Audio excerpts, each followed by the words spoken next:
Hello, eRank. I did a thing and it worked. It went so fast. There's normally a countdown.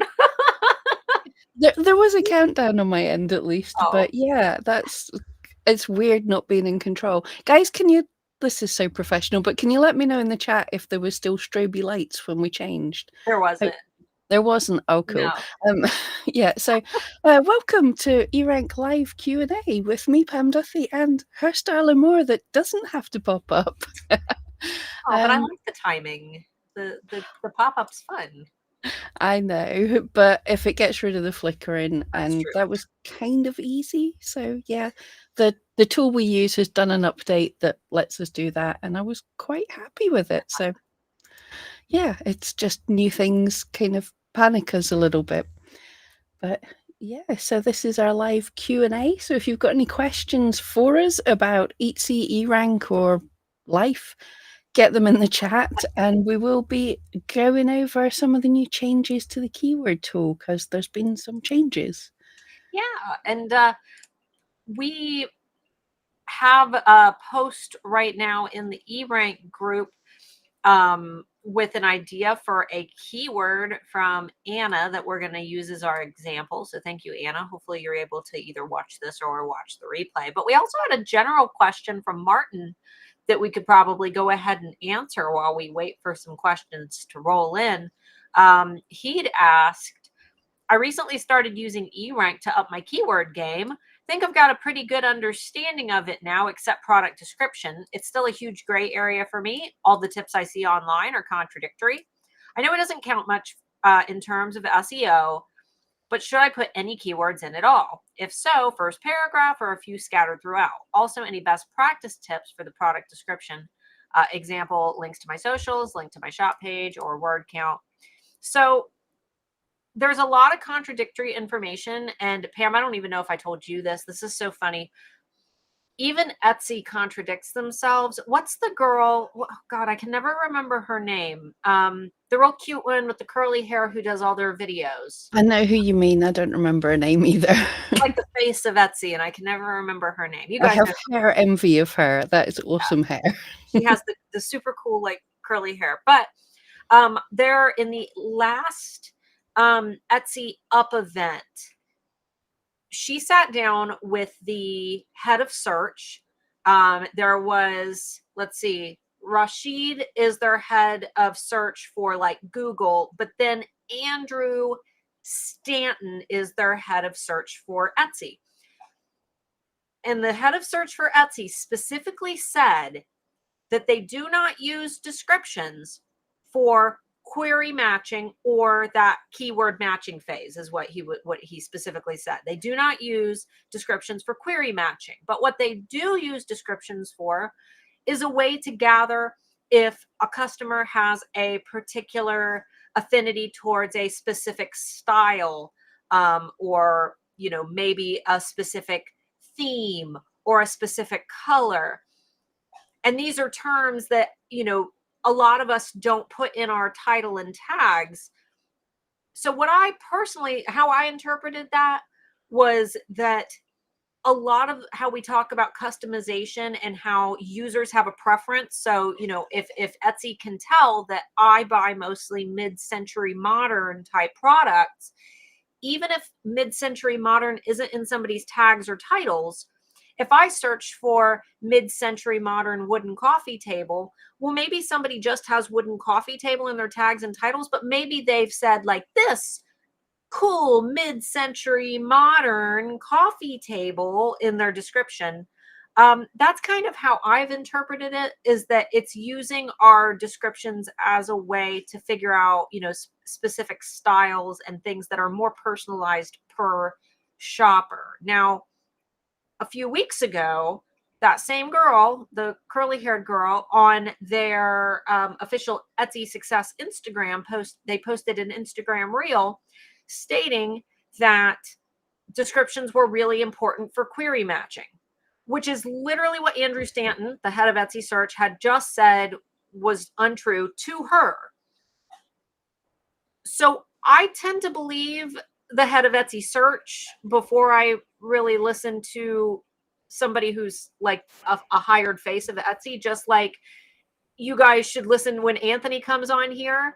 You know, I think that Anthony probably knows more about eRank than we do. So if he comes on and he's like, no, Pam and Starla are both wrong, like listen to I don't think that we've ever messed up that big. Not live at least, but there have been times like in, you know, discussions where that's happened. But with that in mind, I think Amy got that exactly, what we can take from that.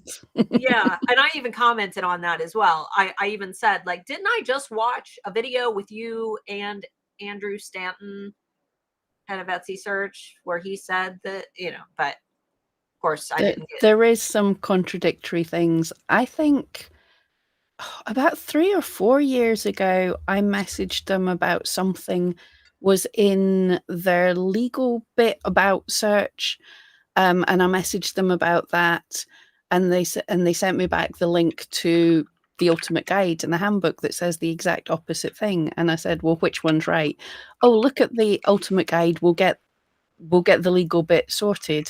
And they still haven't done that yet. So they do have some contradictions. And yeah, I think it's Amy's right. It's a left hand, right hand thing. Some things have changed over time, and not everything gets updated. Not everyone gets the memo, and not everyone can know every little thing. Like Starla, I would tend to believe the people that are the experts on that kind of thing. I am surprised. Well, I suppose she has a little more leeway than us little people when they brought us in. But when I did Etsy Shop Camp, my scripts, my slides and everything had to go through the SEO and legal teams to make sure that I wasn't speaking rubbish, which was very reassuring. And actually, I did a video on SEO for them, and I did cover the descriptions because that change had just come in.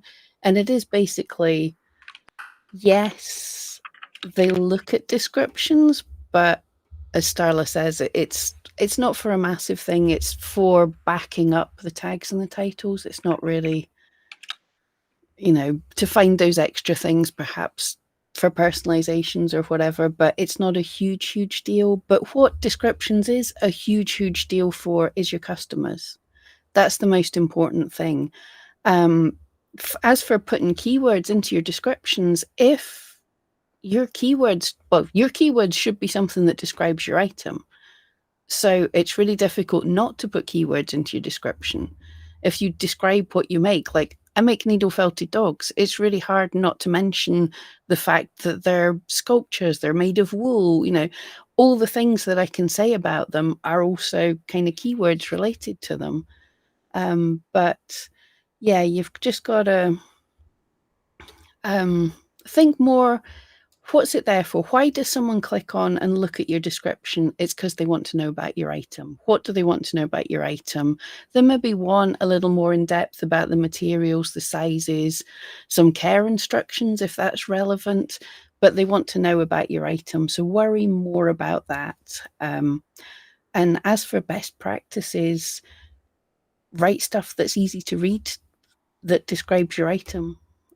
Experiment with different things, but yeah, don't overthink your descriptions. Yeah, lead with what's important. When I pop into a description, it's because something about the photos didn't answer my question. So I will expand out that description. And when I get a 10-mile long description and I have to like explore this entire life story just to figure out like how big the item is, I usually just move on to the next product. What I personally recommend is create a little bulleted list right at the top of your description with the quick points. And then if you want to add, some paragraphs with additional information, or you want to expand upon those quick points, do the quick points for the people that just want to click on it real quick and know what they want to know. And then write out the nice, pretty description for the people who want to spend that time reading. In terms of the social media, I mean, you can. There's no reason not to. I would put it down at the bottom if I were you. I wouldn't like put it right at the top, because obviously if somebody's opening description, it's because they want more information on that item, not where to follow you. But I mean, it's not going to hurt you as long as you're not selling on the platforms that you're linking. So for example, you can't like link your website. You can't link any other areas where you're selling your items. But if you just use those socials for advertising, that's fine. Not really any particular length that your descriptions need to be. It And needs to be as long as it needs to be. I will say with the socials, bear in mind that the only clickable links in your descriptions can be to other listings on Etsy, basically. And me personally, I prefer not to put my socials there, because if I've got someone in my listing, I want them to buy. I don't want them to go somewhere else, but it doesn't necessarily hurt you. I think the vast majority of people won't bother if they're looking for your socials. They'll go to your shop page where there can be a nice clickable link. yeah. Okay, so oh, and Nadia had said her name is Kara, Kara Bunton. No, we weren't talking about Kara. Her name is Isabella, which thank you guys for everybody. Everybody said Fido's Flowers. I've never Yeah. actually looked at her Etsy shop. No, it's such a cool name. I want to look now. Now I'm going to have to go see what she sells. Does she sell flowers? I'm curious. I wonder if her Etsy shop has ever been suspended out of nowhere for no reason. Do Etsy employees go through that? Is that something that Etsy I employees encounter? I bet they will, because I do know. But the person that I was talking to when I was involved in all of that, she was saying that she's, because of shipping, she's not able to get Star Seller. So they have the same struggles that we do, which is kind of cool. I suppose it's the same with us and eRank. When we do something and we notice a glitch or we see something that doesn't work, then we can go and be like, Anthony, change this. I don't like this. And so it's in a much larger scale, so their voice is less heard. But them being sellers helps as well, because they can be like, I don't like this.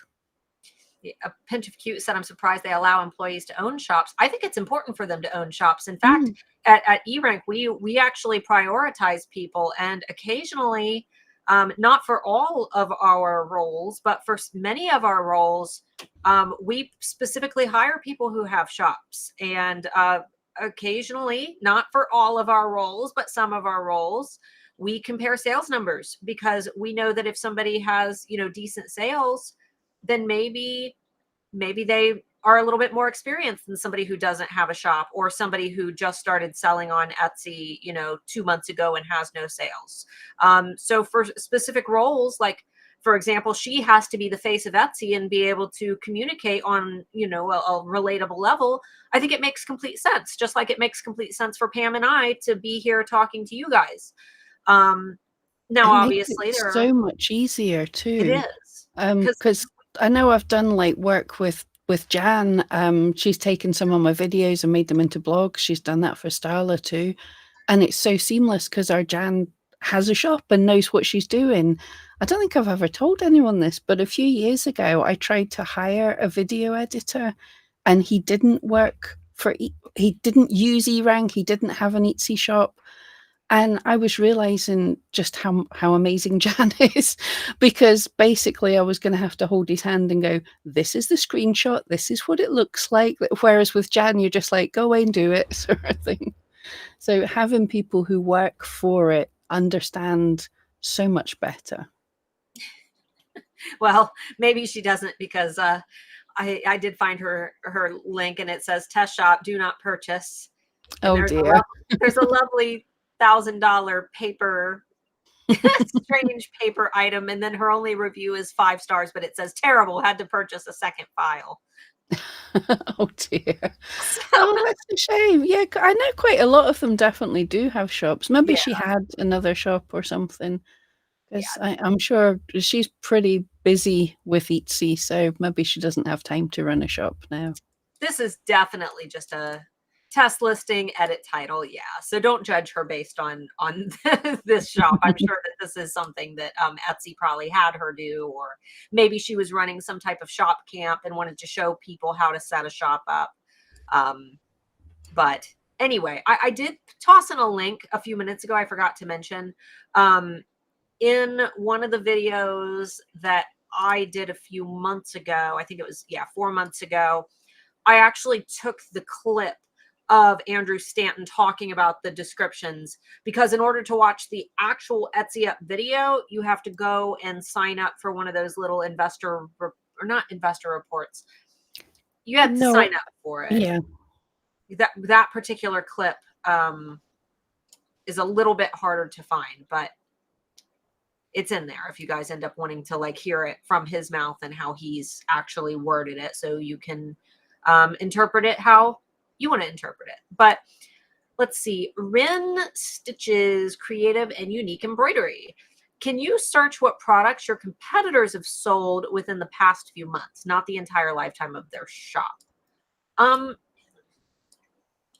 You can't. So if you're wanting like a day by day, like what's selling, that's a little too personal, I think.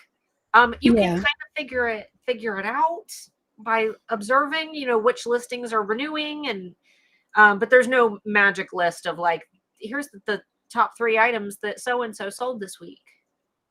yeah. So, well, not sadly, actually, pretty cool because you'd probably not like it if they were It's true. tracking that data with you. So, yeah, it's not something we don't have access to that. Well, nobody apart from Etsy and the shop owner has access to that. Yeah. Just like Pam said, always think about it if the shoe was on the other foot. If it was your shop and all your competitors were seeing exactly what was selling in your own shop. I mean, even the estimated sales for competitors, a lot of people were upset about. But keep in mind, they're just estimates, based on, we've got a cool little algorithm that can kind of give you a good guess, but it's not 100%. So, okay. Linda had said, so Etsy's advertising during the Super Bowl, going for the male demographic. I bet it's costly. So yes, it is very costly. However, I don't think that they're going for the male demographic. I think that they're going for the family element, because I know that at least in Ohio, where we have lots of corn and lots of cows, sitting and watching the Super Bowl is a whole family affair. And my family has never been a sports family. We don't watch sports. I'm not talking about me and Mark. I mean like my parents and stuff. But we always watch the Super Bowl for some reason, even though my parents didn't watch sports. And my mom and I would go in the kitchen and would, cook while the game was on, while my stepdad would watch the game, but then he would yell, commercials are on. And then me and my mom would run in and watch the commercials, because that's the only part we cared about. So I think that they're trying to appeal to families, which if they're advertising the new gift mode, that would make sense, because who buys gifts? Families buy gifts. Yeah, I mean, it is costly. There's no denying that, Oh yeah. but it obviously also works because people don't just put a lot of money into getting the ad there. They put a lot of money into making good ads that Starla and her family come racing through to see. The ads are a big deal. But also in the last quarterly report, we kind of got a hint as to why they're likely trying this. They're experimenting with different things, which we'll have to do, but ads for Facebook and Google and everything else are getting costly just now, and this always happens when sites are struggling, and it's not just Etsy that's struggling. All the sites are pouring in loads of money into advertising, and you've got the likes of Temu. I mean, have you been on Facebook and not seen a Temu ad? They are spending a fortune, which makes it the return on investment for Etsy, it's a lot harder. So they're trying different things. And I'm not even in the US, but I'm kind of excited to see how the Super Bowl ad does. I bet Etsy, like if Etsy, I don't know if their stocks are still down, but if you guys invest in Etsy stocks, like I would invest now, because I have a feeling after the Super Bowl ad, they're going to shoot up how much you want to bet, and then they'll fall back down. So yeah, keep an eye on that. Yeah, I haven't checked, but it's probably even gone up just after the announcement because it's kind of a big deal. Yeah. I'm excited though. I'm excited to see what they do.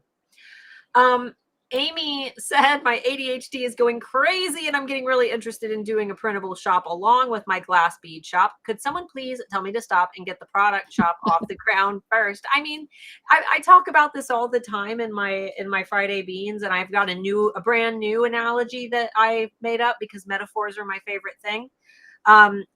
Last week I talked about if you were a bakery and you specialized in chocolate chip cookies, you got your bakery built, and now you're just trying to nail down your recipe of chocolate chip cookies. It would be better for you to sit and perfect your chocolate chip cookie recipe and start selling chocolate chip cookies and make some money selling chocolate chip cookies than it would be to start a snickerdoodle shop before you even know how to bake cookies, and then you got to learn how to bake chocolate chip cookies and snickerdoodles at the same time. It would be better to know how to make chocolate chip cookies, because then making snickerdoodles is going to be really, really easy, because then you just replicate what you've done but for a different type of cookie. A printable shop is going to be a lot easier, but you still have to brand it. You still have to do your awesome photos. You still have to do your research and keyword research, and there's still a lot that you're going to need to do to get it off the ground. So it's really up to you. Printables, I think it would be different if you were like hand making more items and trying to juggle the two before you even knew the right formula for one. I dare say to get your first shop like at least looking good. I mean, we're in the slow season, so it's hard to say with sales right now. If anything's gonna work, you're just gonna have to kind of keep an eye on things for a while. But I would at least get your first job how you want it. That way you can more easily replicate the things that you've learned. And Amy, it's not just ADHD. Most people in here are crafty people, and the problem with crafty people is you don't just do one thing. Like most of I don't just needle felt. Most people I know that are crafty have a small area of craft stuff that turns into a room, and then they have to move house and get more rooms to cope with all the different crafts that they're trying to do. My mum is a great example of that kind of expanding crafter. So yeah, it's totally understandable, but yeah, it's getting one shop up and running is hard work. Getting two is doubly hard because everything needs to be doubled up. It's yes, you have a better idea of how to do things, but your social media, all that work is not going to work for your printable shop. You've got to do it all over again. Everything has to be done again. I say this as someone who just about every year tries to start another shop and then gives up halfway through. So I get it. Heather had said if I click on my stars on Etsy, I see what just sold. Are you seeing what just sold, or are you seeing what was recently reviewed? Because not all of your sales are going to also receive reviews. So when I click on my stars, it just takes me to my review section. Yeah, yeah, the stars should just show you what's been reviewed. Um, yeah, I don't think there's a way to see. If there is, then yeah, but the stars are definitely reviews. I was just sort of sitting here thinking because some shops you can see it tells you how many sales they've had and stuff, and I think you used to be able to click on that, but I don't think you can now.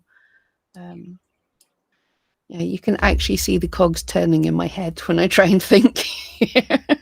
For normal sales, I mean, I'm looking at Isabella's weird test shop, and it says she has 6 sales, but it's not a link. It's not clickable.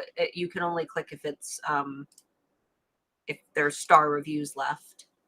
I mean, Yeah. that's a good way to kind of explore, though. I love reading competitor reviews. That to me is the most telling, and not just the reviews, but photos that they've posted. In fact, I look more at photos taken by the customers when I'm actually shopping for myself.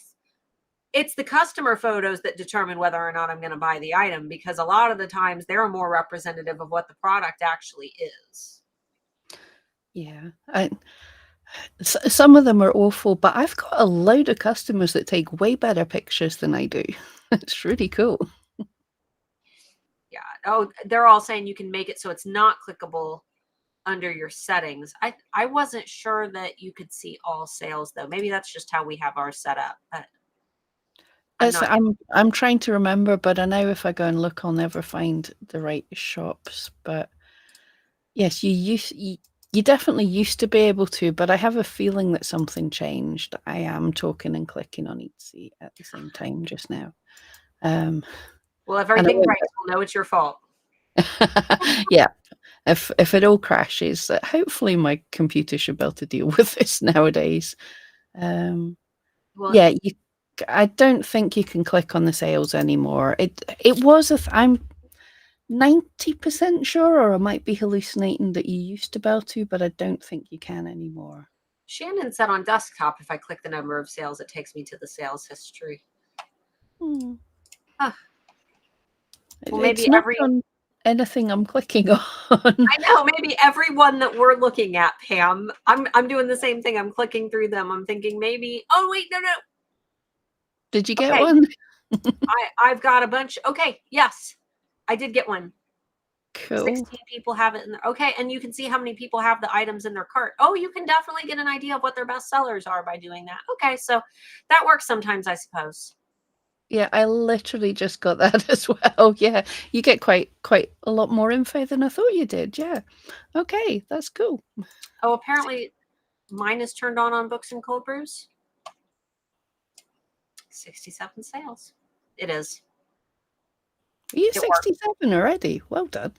I know, right? It's doing pretty good for being a brand spanky new shop. Take that, everybody who says you can't start a Etsy shop right now and make sales. They're not crazy good, but they're decent for the niche. No, that's Deb, good. I knew you'd do good. You found a really good niche and you got permission, which yes, is just exactly. as important. And that one of the main authors that we have license for, she's got a new book coming out on Tuesday, and we've got a collection coming out the day before the new book comes out based on Oh, the book. So that's really cool. Yeah. yeah. Deb had said today on CNN, I actually saw an Etsy commercial where they said handmade several times. That's awesome. That is, hopefully they're going to be pushing that a little bit more. I know they're pushing the gift thing, but I think they are wanting to push handmade as well because, yeah, Etsy had not lost their way, but it wasn't being known for that, and there's been some bad press, so they are wanting to sort it out. So that's cool. Yeah. I've seen a lot of people freak out about the new gift mode. But it to me, it's just another way for customers to potentially find our items. I've seen a lot of people who have freaked out because they said my products aren't giftable. Most Etsy shoppers, I think, are going to still gravitate towards the search bar. Not to mention, in our last buyer survey that we hosted at eRank, where we asked 1,000 people who recently made an Etsy purchase, several questions. And one of the questions we asked is, who are you buying for when you shop for on Etsy? And most people said myself. So we even had like pet, relative, friend. Most people said myself. Yep. And that won't really change anything. If you feel your items aren't giftable, well, everything can be a gift. Some men buy some terrible things. Everything can be a gift. But if you feel your items aren't giftable, then the people who come and go in, I don't know what gift to buy for this friend of mine, I'm going to click on the gift thing. They weren't your customers anyway, so they're still going to do the same thing that they did before. So sort of nothing's changed for you. That's always going to be the thing. I think of it into like YouTube, as we're on YouTube just now. YouTube used to be search, everything was search. But now a lot of us just see everything from our homepage, or we browse because we're just sitting here to be entertained rather. We're just wanting to like sit back and watch things. But for the people that want to learn how to do something, if you want to learn how to change the door on your camera's battery bit, you'll type that into the search bar. So the people who want to learn how to do something still search for it in the same way that they used to. And it's the same, the people who want to buy that thing for themselves will still look for it in the same way. They're not going to go, how do I find this thing that I'm looking for by going through the gift guide when I'm not trying to buy a gift? Yeah. It's just, hopefully it'll help the thousands of people that every month type in gift for her into the search bar. That they're the ones that Etsy's wanting to deal with. Yeah, most of us kind of have an idea of what we want, and we're not going to find it by clicking like, who are you shopping for? Gift for her. What are they interested in? Astrology, camping. Like, I tried to do it for mine and Mark's anniversary. It's coming up. And I thought, well, I'll just click through and see. And I didn't get anything that he would be interested in. Yeah, So, it's not very good yet. I think it'll get better, and it's going to help those people that their listings are showing up well for there, but it's not great. Like when you put in you answer the 3 questions, I think if you go a bit random, like if you're saying for a baby and they're into the great outdoors, you're definitely not giving baby woodsman knives and things, so it's they're not combining the answers into the perfect gift for that avatar. They're giving you discrete answers to to things. It'll get better though, but it's funny to see what it's like just now. yeah. Karen said, gift tags, yes or no, such as gift for plant lover. Everything's worth testing. I think that gift for plant lover is probably going to be a way better keyword than gift for mom. But if your product says mom on it, then it's a gift for mom. So if you can get them specific, a couple months ago, gift for social worker or social worker gift, one of those was like, woo, it was skyrocketing out of nowhere.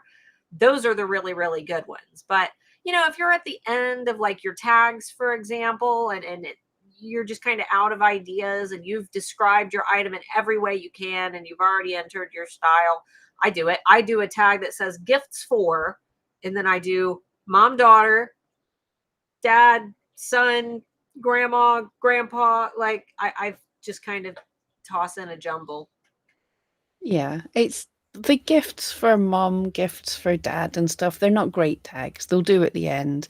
But if you are very niched, there can be some really cool things for that. Get like, Starla's could very well, her new shop, those can be gift for book lover, gift, those kind of things. Absolutely. Gift for Shiba Inu owner, or, all these kind of things. Absolutely. So the gift for as a tag isn't a bad thing at all. Yeah. And you'll broad match for any random other thing that you put in another tag. Um, like, the mom daughter tag. That it doesn't need to make sense. You'll still broad match even if you're entering tags like mom daughter in one tag and dad grandpa in another.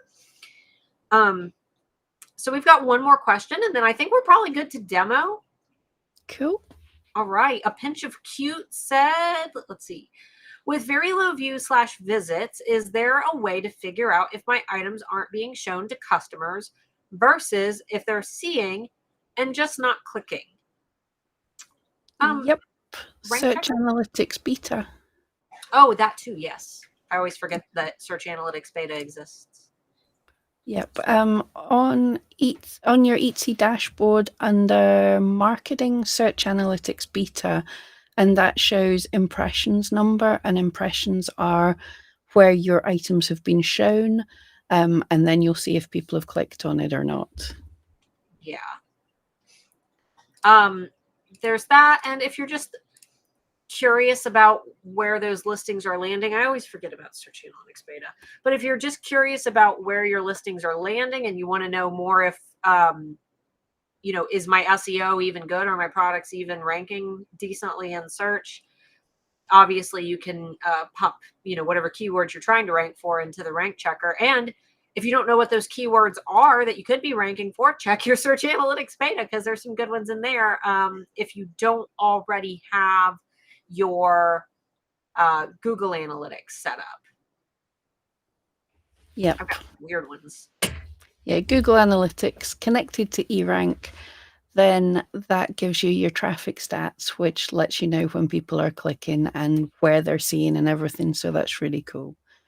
Yep. And yeah, check the keywords that you'd aimed for, bung them into the rank checker and see if you are ranking at the least. That's the start. And you're looking to see, is anybody searching for those keywords as well. But yeah, Search Analytics Beta is my favorite that everybody forgets about. I'm the only person in there. Rob Snyder's in this chat and he just said, "You can do it." Thanks, Rob Schneider. We appreciate you. I loved you in the hot chick. Okay, so let's go ahead and demo our keyword tool. I believe that our request was for embroidery. I can't remember what buttons I'm supposed to be clicking just now. I'm randomly looking at the screen. Right, so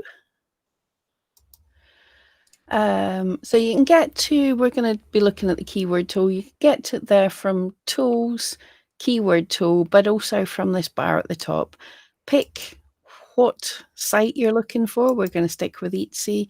Pick the country, and I can't spell embroidery, but let's try. Oh, that's cool. I've already searched for it. And that will take you to the keyword tool as well. So yeah, we were asked, oh, my computer's running very good just now. It's doing that to every single page just now. I have no idea why. So I just refresh it. There we go. And that's not just an eRank thing. Etsy was opening like that. That's what took me so long. Right. I think the question was basically along the lines of, it's hard to go from this broad things down to narrow, which is something that we all have. But yeah, let's just first of all show you, we have, with the keyword tool, we've made some changes. We are making changes to hopefully make this even cooler all the time. What we've done just now is we have combined the keyword ideas. We have combined the listing tags and the customer searches into this one tab, the keyword ideas. So you should hopefully get a lot more results here. So yeah, that's always helpful. And we have got, oh yeah, I can't remember when we brought this, but we do have columns. If you're wanting to figure out what's good for tags and everything, you can go into columns and we can add, yeah, character count. You can add different columns to this just by going into there and clicking, and my computer's running slow. There we go. So now I've got the character count, so you can see if something's, if I filter by this, then I can get everything that's small enough to fit into a tag, if that was what you were looking for. But yeah, for embroidery, so when I search for something, and Starla, feel free to jump in at any time as well. I don't know what I've done with this just now. Let's just, anyway. When I search for something, this going with embroidery first of all is a really cool way to start up, because that's starting with the broad. We're saying, I make embroidery. Do people search for embroidery? And we can look and say, yes, indeed, there is a demand for embroidery. It was really high last year. It was trending so well last year. It's dropping down, but there's still 50,000 people looking for embroidery. So that's cool. But then it is, yeah, finding what else is it that people are searching for.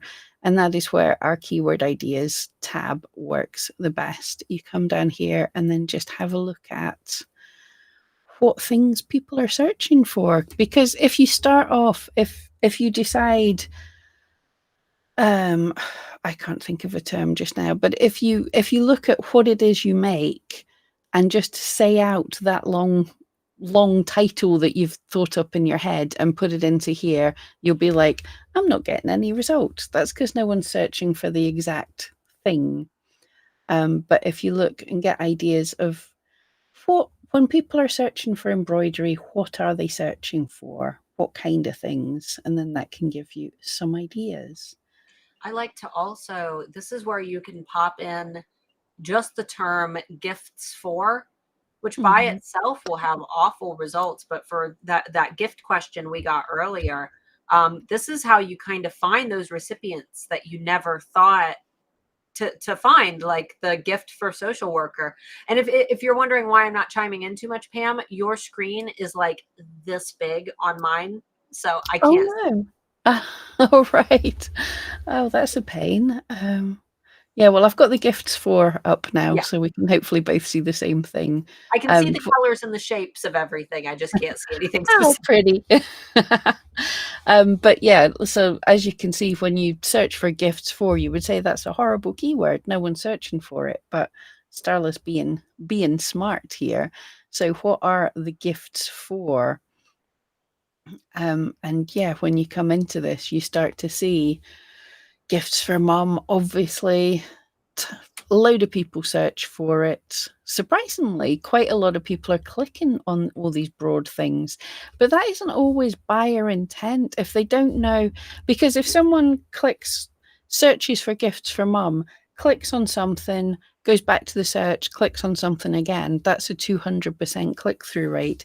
So super high can also not always be a good thing if it's for something that people want to buy something, they don't know what they want. But we're looking and going, gifts from mum, 3 million listings I'd be up against. I like to think of it though, like if you were selling, I don't know, Labrador mug and then gifts for mom, you would also rank for broad match for Labrador mug for mom, Labrador gift for mom, um, Oh, mug for yeah, mom. absolutely. Don't necessarily rule out these big keywords because this is things that people are searching for. So what can happen is once they've searched for that, they might type in some more. They might go gifts for mum, dog lover, or something like that. So yeah, if you can have that, just don't expect to necessarily be ranking for gift for mum. So it's a tag you put at the end. It's not your superstar keyword, but it might get you in for some other things. The produce aisle had said when I try to organize by average searches, it gives me wonky non-sequential filtering. Example, jam. What's happening? Like the word jam? Okay, jam. Did Oh, jam will do then. Let's go looking for jam. we're going on a jam hunt. That sounds fun. Anna said I'd niche a bit and go for mum or nana. Yeah, well that's it. There's other female relatives that you could Yep. possibly be searching for there. Granny. Um, yeah. So what was sorry, I've lost the question. What was it? Which row was she going by? They going Trying by? to organize by average searches. So clicking on, I'm assuming the little. Yeah, there's a fancy name for that I can't remember. It should be already. No, it doesn't default to. I thought it defaulted to average searches. Let's see what's happening. So when you click on it, yeah, it should sort sequentially. You're right. There's something weird there. Yeah, somebody said when I click on the average searches in the keyword tool to sort by highest to lowest, it doesn't seem to be sorting correctly. It was working fine yesterday, Yeah, though. looks like we've got a glitch. So, Anthony, are you in? um, but yeah, we'll let them know. And if you see anything like that anytime, see this little blue button down on the bottom right, click on that and you can let the team know. You can message the team right from there. I won't do that just now because I I'll can message hear Anthony real quick Yeah, and let him I know. can literally hear Starla's keyboard. So yeah, that's a glitch. We're supposed to be able to it, I don't know what it's doing, but yeah, you're supposed to be able to click on that and it puts them sequentially. So yes, I agree. Thank you for letting us know. Absolutely agree that that's very annoying. I do know that our super duper smart guys were working on the keyword tool today, fixing something else. So sometimes when you fix one thing, it breaks another thing. So I let Anthony know. I'm sure that they'll work on it. Yep.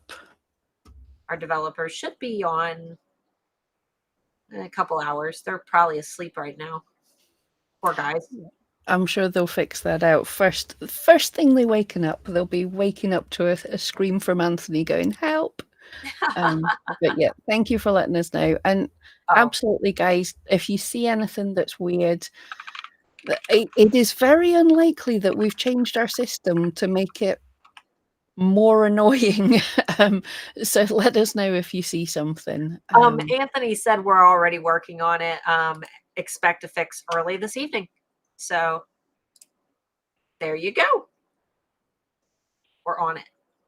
Okay, I've just clicked. Oh, drat! I thought I'd gone by average clicks, and when I did that, it seemed to sort it pretty well. And then I got down to here, and it's not again. But yeah, if you're doing jam, Denver Nuggets is looking good. What other Denver Nuggets? Spread the love. Mm-hmm. Interesting. But yeah, so unfortunately, if you start filtering them by random things, some of the stuff from way down in the bottom comes up, which is kind of interesting. Although some of this makes sense. I mean, food clip art, that's a good tag for people selling jam. So yeah, that's cool. But yes, it will be much easier to use once once that's working properly. Maybe we could show them some of the tabs as well, since I know a lot of people just ask, where'd the word cloud go? Where? Absolutely. Yep. So this is your keyword ideas, which is a whole mix of what people are searching for and the tags that the other top 100 listings that showed up for that term, for the term jam in this case. That's all in here. So we can use, we went through this a couple of weeks ago, I think, or something. You can get the keyword match. You can just go the normal default, how it is based on what you've put into the search bar. The phrase match, if you only want to see the exact phrase that you've typed in with, I don't know, if it was raspberry jam, you want to see every version of raspberry jam, then you could do the phrase match, exact match, or a broad match. And if you hover over the little question mark, it explains it. And you can, if you don't want to see SVGs to do with jam, we could exclude them. But these little tabs, so we've got near matches are, if you haven't noticed, we've got this include near matches. This is something that's pretty new, which is just basically when we search for jam on Etsy, Etsy shows us other things as well, plurals and spelling mistakes and things. Now, we've not got as good as spelling mistakes yet, but we're including like plurals as well. You can remove that if you just want to see exactly what you typed, but the including near matches gives you an idea. If you had that as your keyword, you would likely get seen for the other things. So if you click on the near matches tab, then that'll show you the things that are that are included in this near matches. So it's jam and jams. So you can see that oddly enough, jams plural was just being searched for in December, whereas jams singular wasn't. Who knew? SERP analysis. SERP is search engine results page. So that's the listings that show up in the top 100 for that search term, according to the Etsy. Sorry? Oh, no, go ahead. Yeah, so that's according to the Etsy API. So this is where you get what Starla said, your word cloud, the most popular tags. So we're seeing there is more than 100 listings for jam. So we've analyzed the top 100. That's the average price, hearts, views, all that data there. The most popular tags in the word cloud. So if you're making jam, most people make strawberry jam, apparently. Categories. This is handy for price range. Seriously, Yeah, people are selling $2,000 jam. Is it gold jam? And then the processing time, so you get an idea of that. NA will likely be the SVG, digital downloads that are automatically done. So that's under the SERP tag. And then the top listings show you all these listings. And for those that haven't noticed it, this is a fairly new change, which is pretty cool as well. The little stars, we've even got beside all of these tags. So if you're just scrolling through here and you're like, I'd never thought of BFF dog collars that has strawberry jam on it, which is weird. I'd never thought of that as a tag. You can click on that and it saves it to your keyword list. So I really don't want that in my keyword list. It's not relevant. But yeah, so that's what all those tabs do. We had 2 questions, both good questions. Jam is the same as marmalade. Why isn't it shown anywhere? Embroidery. Why are embroidered or cross stitch not suggested? So what you're saying is synonyms. We're giving you something that is closely related to your initial query. The same as if you type in, for me, it's going to be sweater or sweatshirt, but I'm not going to get results related to jumpers, even though in the UK, you guys call them jumpers and we call them sweaters here. We are not giving you synonyms. But it is a On good the idea. near matches. Yeah. But marmalade is there Oh, in was it? the keyword ideas, not in the near matches. So Got it. this is where you have this little drop down. You can put includes keywords, and that will. I just typed in marmalade, hit enter, managed to spell it right, which I'm impressed doing live, and that will just show you every keyword that we've got there with the word marmalade in it at this moment in time. There's only the single word marmalade. um it, I don't know how popular marmalade is in the States. It's not. Yeah, it is. uh, cool. I'm never sure of what what things you've got, because what we call jam is not what you call jam. Yeah. Pro Arch had asked, we did actually cover this a few minutes ago. They had said, if I wanted to see other sellers' info for a specific product that's selling around 30 sales a day, is there a way to do that? If you know what the item is already, you can analyze it in your competitor tools. But if you don't know what the item is, we actually just talked about earlier, apparently for the sellers who haven't turned it off, you can click on their number of sales in their Etsy shop and just kind of eyeball what you're seeing is selling the best. But you're going to want to use our competitor tools for that, competitor listings. And we were also asked, sometimes I get keyword results that have words bunched together without spaces. Is that from people truly making typos? Some have been several words jammed together. Yeah, sometimes it happens. And I believe that we try to get rid of stuff like that when it comes to really popular searches. Like if you searched for cat mug and cat mug was all bunched together, definitely click the feedback button. But if you're really in the weeds and searching some obscure terms, usually it is just weird keywords in ways that people search. The same as, you might see gift for mom poodle, and that doesn't make a lot of sense to us, but maybe somebody started their search with gift for mom, but then rather than going up and typing at the beginning of the search bar so they could make poodle gift for mom, maybe they just went up and already had gift for mom and then they added poodle to the search and clicked search again. So sometimes you do get weird keyword results. It doesn't mean that you should use those weird, crazy, wonky results though in your listings. Yeah, people are weird.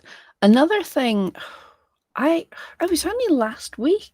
I was speaking to someone and they had somehow thought that your tags, you put all the words together into one word without spaces, and had to explain that that's not a thing. So somebody is giving advice. If if you were doing a tag of gift for mom, you don't put spaces. You go gift for mom, all one word. don't do that. But that could be coming up because some people are using it as tags. I don't know who is giving that advice. I'm going to hunt them down and tell them that's not good advice.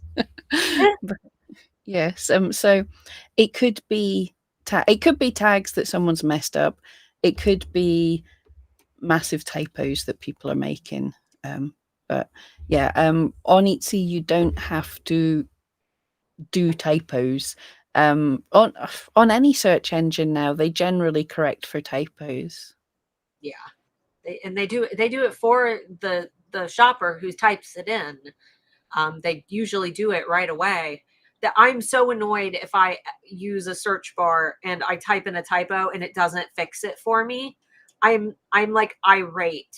I know that I use story blocks for like my B-roll and stuff. And if I make one typo in a word, it doesn't correct it. It just says no result. And I'm like, oh, you know what I was talking about. Yes, it definitely helps. If you all hadn't guessed, I can't spell, so it really helps if if they tell. But then when you're trying to type in something like your name, and it's just like, did you mean this other random thing? Because I've never Yeah, heard of your name before. yeah. I know that one. Starry Moore. Right. Did you mean starlet? Did you mean scarlet? Did you mean Stella? No. Yep. Tracy had asked, and I believe that this was when we were looking at the top listings within the keyword tool. She'd said, so the tags that are shown are what shoppers are actually searching for. Are you? I'm not sure if you meant in our top listings tool. Yeah, if you mean the keyword ideas, they're a mixture. They are what people have used as tags and what people are searching for. It's a mixture of both. Yeah. If that, let us know if that wasn't what you were actually asking, because with delays on Tinternet and everything, we can get like lost to what we were actually talking about at the point you typed the question. Pro Arch, non-critical question. Does your company employ product designers to understand customer pain points when using the tool? That would be me and Pam. Hello. That would be us. And Brian and Debbie and Jan and, oh man, Michelle, who we recently hired. And we just hired a couple more people. Jessica. I can't remember Yeah. anymore. We are the absolute reason why some things take a while to come out, because we're sitting testing it going, nope, nope, don't get that, don't do that, change that. Or people won't like that, because thankfully we hear all your questions. And over the years, it's really helped us understand a little more about how people think and how they use the things.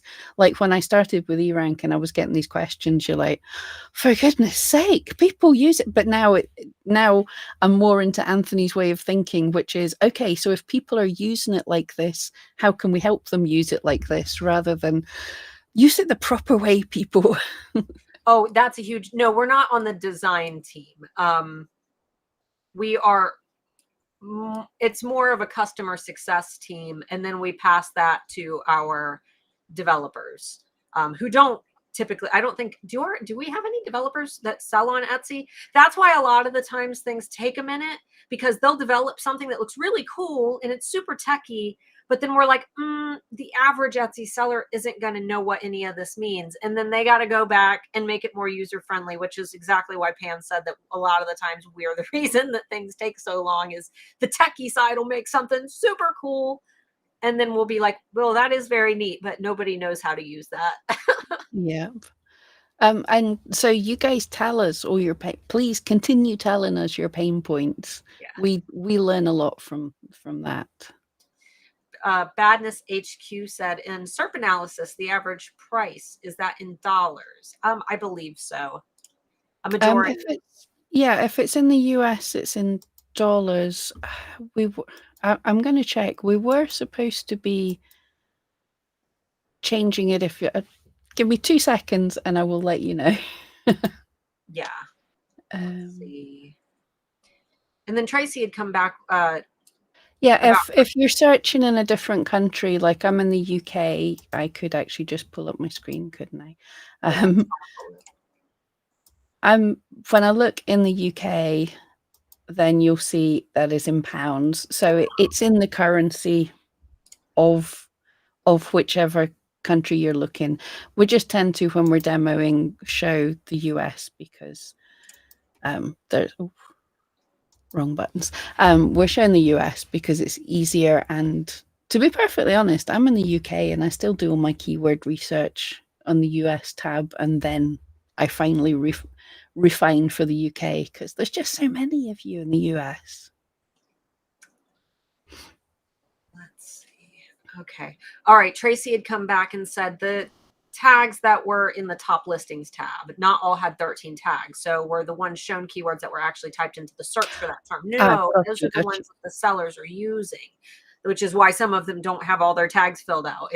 That would be sellers just not filling out all of their 13 tags. Exactly. Yes, that is everything that's in the listing. You're meaning the top listing tag.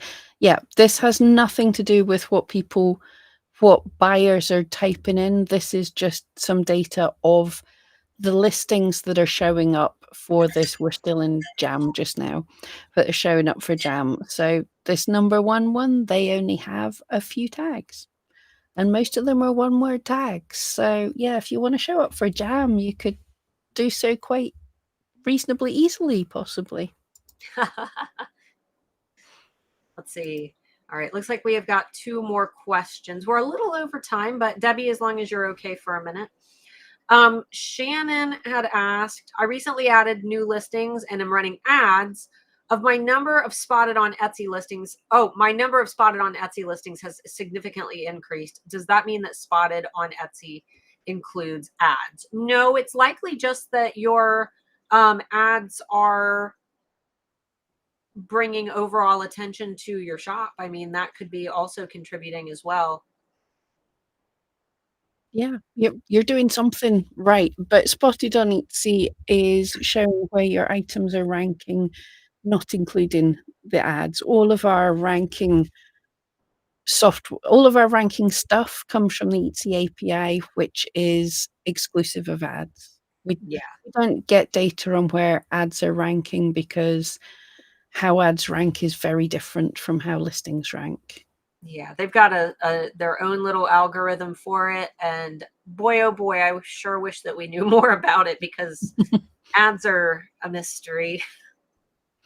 Yep, it's to do with a whole lot of things, including how good the listing is and how much your budget is and the time of day and all sorts of things. Or that's what they tell us it is. I've no idea how they do that.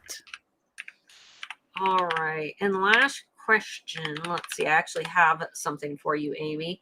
Pain point. I need help making a system for using the scientific method on testing keywords and SEO in a listing. I wrote a blog on that long time ago in our blogs. Etsy SEO using the scientific method. There we go. Cool. Yeah, I Amy, remember that one. there you go. Amy, check that out. This is literally the same scientific method that you guys learned in probably middle school. I wrote this blog article. Oh Lord, it's been 2 or 3 years since I wrote this one, but it still applies.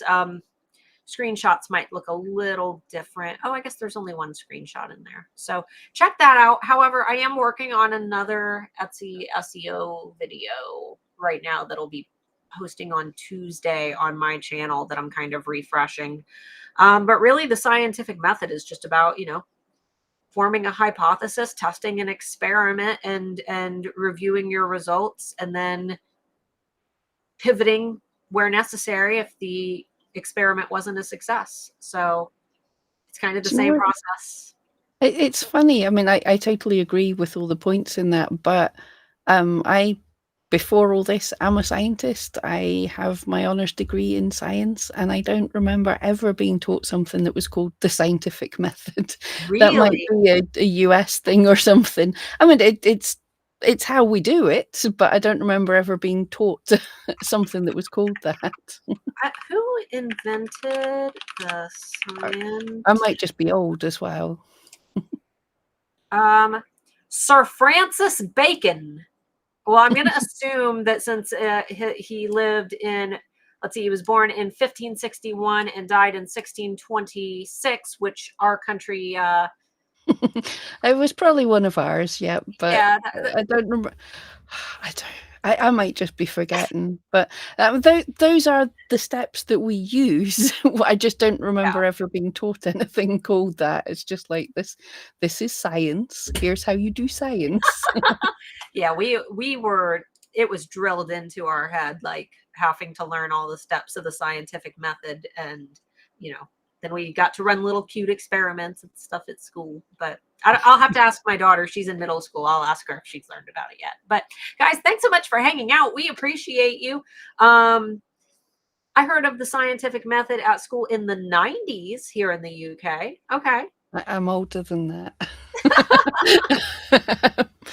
Yeah, I'm a that's the youngin'. thing. Curriculums change and stuff as well, Yeah. and memories are terrible. But yeah, Not it was just a funny thing.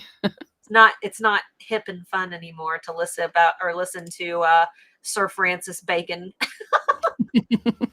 All right, guys. Thanks so much for hanging out. I'm sure Okay, that we'll well, see you on Thursday. see you. Bye.